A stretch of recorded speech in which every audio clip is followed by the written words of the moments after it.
Magandang umaga mga kahuan. Narito na ang Pag-asa Weather Update today. Magandang umaga Pilipinas, narito ang latest sa lagay po ng ating panahon at update sa bagyo na minomonitor natin sa loob ng ating area of responsibility. Lumakas pa nga po itong si Bagyong Nando at kanina nga po, based sa ating latest analysis, nakita ang kanyang sentro sa layong 1,075 kilometers silangan huyan ng Central Luzon. Taglay ang lakas ng hangin umaabot sa 75 kilometers per hour near the center at gustiness na umaabot sa 90 kilometers per hour. Ang kanyang pagkilos, pakanluran, hilagang kanluran sa bilis na 15 kilometers per hour. So medyo may kabagalan po ang kanyang movement sa ngayon at sa kasalukuyan wala pa naman po itong direktang epekto sa anumang bahagi ng ating kalupaan in terms of rainfall o mga pag-ulan. Samantala, maya-maya lamang ay ipapakita po natin yung latest na track na ipinalabas ng Pag-asa sa ating Tropical Cyclone Bulletin kaugnay nga po dito kay Bagyong Nando. Karagdagang impormasyon naman sa bagyong nasa labas ng ating area of responsibility. Ito po yung dating bagyong si Mirasol na ngayon ay nasa labas na po ng ating PAR. Huling nakita ang kanyang sentro as of 3 a.m. analysis sa layong 565 kilometers. Kanluran huyan ng Itbayat, Batanes. Taglay rin ang lakas ng hanging umaabot sa 75 kilometers per hour near the center at gustiness na umaabot sa 90 kilometers per hour. Pero sa kasalukuyan wala na po itong direktang epekto sa anumang bahagi ng ating kalupaan. Pero yung southwest monsoon o habagat, nagdudulot pa rin ng mga pag-ulan sa kanlurang bahagi ng bansa, partikular ho dito sa kanlurang bahagi ng northern at central Luzon.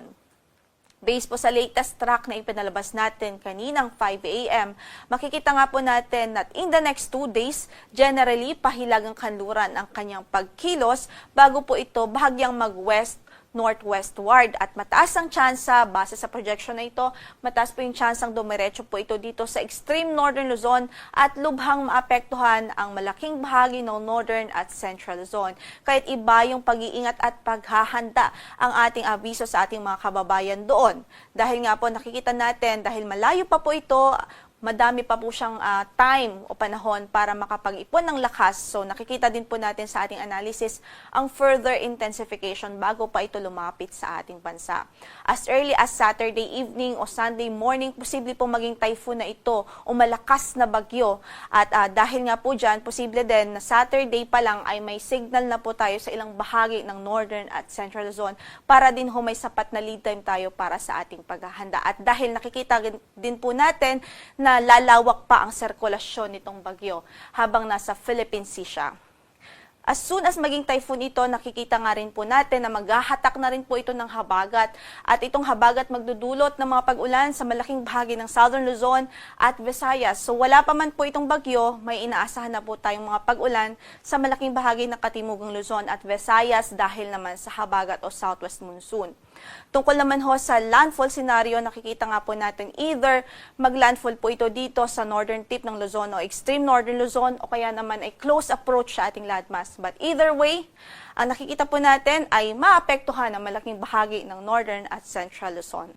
Kaya't ibayo pong paghahanda ang ating abiso at magantabay po sa mga updates. Lalo na't possible din ho itong ma-reach o posibleng lumakas pa ito into super typhoon bago po ito lumapit sa ating landmass. Kaya't patuloy po tayong magantabay sa magiging updates po natin. Dahil naman sa southwest monsoon at trough nitong si Bagyong Nando, inaasahan natin ang mga occasional gusty winds dito po sa Ilocos Region, Zambales, Bataan, Bicol Region at Eastern Visayas sa araw na ito. By tomorrow naman sa Bicol Region, Eastern Visayas at sa Caraga, habang sa Sunday sa Bicol Region, Eastern Visayas at Caraga. Para naman sa pagtaya ng ating panahon, dahil pa rin ho sa habagat, asahan pa rin natin ang maulap na papawirin at mataas na tsansa ng mga pag-ulan dito sa Ilocos Region, Cordillera Administrative Region, sa Zambales at Bataan sa araw na ito dahil nga po sa habagat. So saan man ang lakad ng ating mga kababayan doon, huwag hong kalimutang magdala ho ng mga pananggalang sa ulan at mag-ingat na rin ho sa mga banta ng pagbaha. Sa Metro Manila at natitirang bahagi ng Luzon ay bahagyang maulap hanggang sa maulap ang ating papawirin, pero meron pa rin tayong tsansa ng mga thunderstorms anytime of the day. Sa Metro Manila, 25 to 31 degrees Celsius ang inaasahang magiging agwat ng temperatura. Sa Baguio ay 17 to 24 degrees Celsius, 26 to 30 degrees Celsius naman sa Lawag, 24 to 33 degrees Celsius sa Tugigrao, 25 to 32 degrees Celsius naman po sa Legazpi City at 22 to 31 degrees Celsius sa Tagaytay. Improved weather naman ang inaasahan natin ngayon sa malaking bahagi ng Kabisayaan at Mindanao, maliban ho yan sa mga thunderstorms, mga localized thunderstorms anytime of the day. Kaya saan pa rin ng ating lakad, magdala pa rin ho tayo ng payong. Sa Tacloban, 25 to 32 degrees Celsius ang inaasahang magiging agwat ng temperatura. Sa Iloilo ay 24 to 31 degrees Celsius. Sa Puerto Princesa, 25 to 32 degrees Celsius.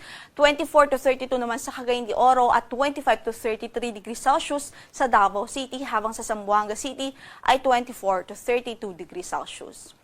Sa kasalukuyan, wala pa naman po tayong gale warning sa anumang bahagi na ating mga karagatan o baybaying dagat. Moderate o kanaptaman ang magiging pag-alon sa malaking bahagi ng Northern at Central Luzon, habang banayad naman hanggang sa katamtaman sa natitirang bahagi pa ng ating kapuluan.